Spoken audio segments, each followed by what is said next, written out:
òwúrọ̀ 6 a.m. to 10 a.m. ìyálẹ̀ta 10 a.m. to 12 noon. ọ̀sán 12 noon to 1 p.m. ọ̀sán gangan 1 p.m. to 4 p.m. ìrọ̀lẹ́ 4 p.m. to 5 p.m. àṣálẹ́ 5 p.m.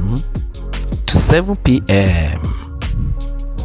alẹ́ 7 p.m. to 12 a.m. òru 12 a.m. to 1 a.m.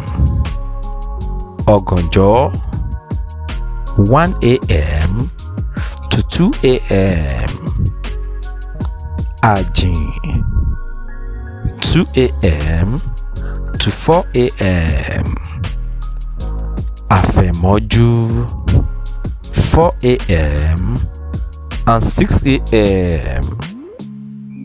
Thanks for watching. Don't forget to click on the red subscribe button down below to subscribe to my channel free of charge so that you don't miss anything on this channel. Until we see again, get a better life.